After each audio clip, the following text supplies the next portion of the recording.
दो बेटियों के पिता बन चुके रामविलास पासवान को अपने से 12 साल छोटी लड़की से पहली नजर में प्यार हो गया। ये लड़की अपने पिता के साथ आई थी नौकरी में अपनी सिफारिश लगवाने, लेकिन उसे अंदाजा नहीं था कि सांसद बन चुके रामविलास उसे पसंद करने लगे हैं। ये लड़की कौन थी और रामविलास पासवान की दूसरी शादी की कहानी क्या है, आज के इस वीडियो में उस पर ही हम बात करेंगे। 1977 के चुनावों में रामविलास पासवान पहली बार सांसद बने। भारी मतों से जीत दर्ज की थी, जिसकी वजह से उन दिनों उनके बहुत चर्चे थे। उस समय वाणिज्य मंत्रालय में डिप्टी डायरेक्टर गुरबचन सिंह एक दिन अपने कुछ साथियों के साथ रामविलास से मिलने पहुंचे। गुरबचन सिंह की बेटी अविनाश कौर उस समय 19 साल की थी और एयर होस्टेस बनना चाहती थी। वो एयर इंडिया में इंटरव्यू लेवल तक पहुंच गई थी। गुरबचन चाहते थे कि अगर जनता पार्टी से कोई उनकी बेटी के लिए बोल देगा तो इंडियन एयरलाइंस में उसके लास्ट प्रक्रिया की संभावना बढ़ जाएगी और उसका सिलेक्शन आसानी से हो जाएगा। किताब भारतीय राजनीति के मौसम वैज्ञानिक रामविलास पासवान में इस किस्से का जिक्र मिलता है। इसमें बताया गया है कि गुरबचन अपनी 19 साल की बेटी के साथ रामविलास से मिलने उनके आवास पहुंचे। बेटी फर्स्ट ईयर में थी और एयर होस्टेस बनना चाहती थी। मुलाकात का समय शाम 6 बजे का तय हुआ था, लेकिन रामविलास को आते आते 8 बज गए। कमरे में दाखिल होते ही उनके सामने एक गोरी दुबली पतली सी लड़की बैठी थी।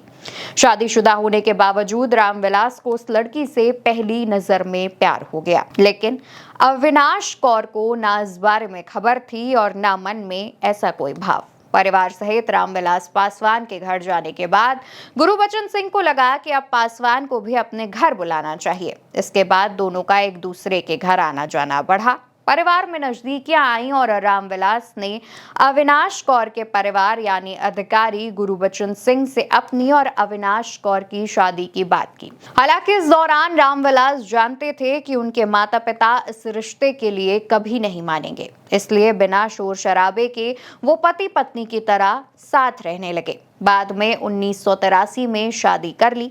शादी दिल्ली में ही हुई, लेकिन कोई तामझाम नहीं रखा गया। पासवान ने सिर्फ अपने करीबी दोस्तों को शादी के बारे में बताया था और यहाँ तक कि कई और दोस्तों को भी शादी के बारे में नहीं पता था।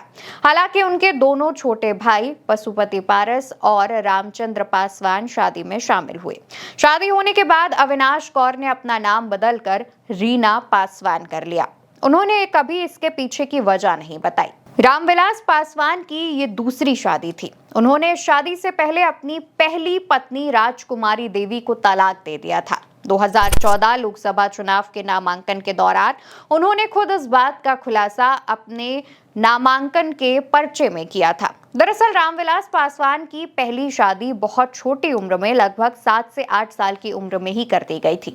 बाद में उनकी पहली पत्नी राजकुमारी देवी का गौना होने के बाद वो अपने ससुराल यानी रामविलास के पैतृक गांव शहरबन्नी में रहने लगी। राजकुमारी और रामविलास पासवान की 2 बेटियां थी, लेकिन दोनों के बीच बहुत ज्यादा मिलना जुलना नहीं था। रामविलास साल में 1-2 बार ही उनसे मिलने गांव जाते थे और चुनाव जीतने के बाद ये सिलसिला और कम हो गया। 1977 में जब रामविलास पासवान पहली बार हाजीपुर से लोकसभा चुनाव जीते थे, तब उनकी पहली पत्नी राजकुमारी अपनी दोनों बेटियों के साथ दिल्ली आई थी।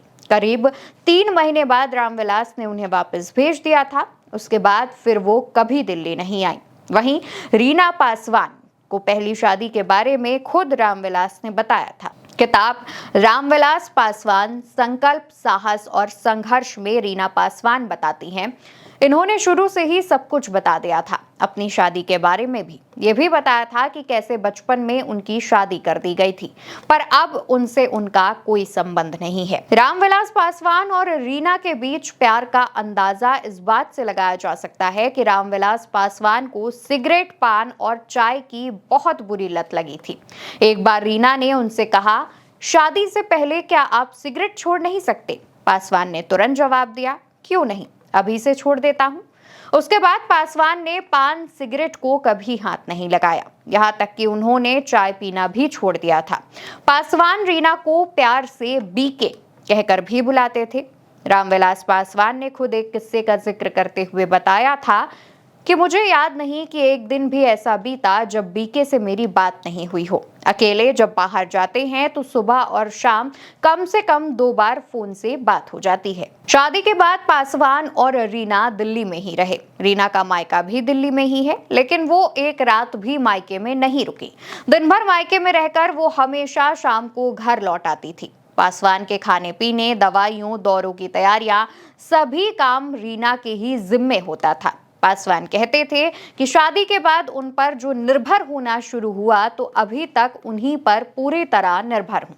1984 में इंदिरा गांधी की हत्या के बाद जब लोकसभा चुनाव में रामविलास पासवान की हार हुई, उसके बाद उनके सामने आर्थिक संकट भी आया और उसमें भी उनकी पत्नी रीना ने उनका बखूबी साथ दिया। रामविलास ने बताया कि घर का खर्च रीना चलाती थी, खाना भी वही बनाती थी, दैनिक जरूरतों की चीजें लाने के लिए भी उन्हें ही मार्केट जाना पड़ता था। इसी दौरान दोनों, एक बेटी निशा और एक बेटे चिराग के माँ बाप भी बने। हालांकि इसके बाद रामविलास पासवान को कभी बुरे दिनों का सामना नहीं करना पड़ा। साल 2009 तक पासवान लगातार लोकसभा सांसद रहे। एचडी देवेगौड़ा और अटल बिहारी वाजपेयी की सरकार में उन्हें मंत्री का पद मिला। साल 2000 में पासवान ने लोक जनशक्ति पार्टी बना ली और 2004 में यूपीए सरकार में भी मंत्री रहे। 2009 का लोकसभा चुनाव पासवान हाजीपुर से हार गए, लेकिन राज्यसभा के रास्ते संसद पहुंचे। इसके बाद 2014 के लोकसभा चुनाव में पासवान फिर एनडीए के साथ आ गए और इस बार भी मंत्री रहे। खराब तबीयत के कारण उन्होंने 2019 का चुनाव नहीं लड़ा और 8 अक्टूबर 2020 को लंबी बीमारी के बाद रामविलास पासवान का दिल्ली में निधन हो गया। उनके निधन के दौरान उनकी पहली पत्नी फूट फूट कर रोई थी और चिराग की भी एक तस्वीर सामने आई थी जिसमें चिराग अपनी मां रीना से लिपट कर रोए थे। हालांकि इसके बाद कई मौकों पर चिराग अपनी दोनों मांओं के साथ देखे गए हैं। चिराग रामविलास पासवान की पहली पत्नी को प्यार से बड़ी मां कहकर बुलाते हैं।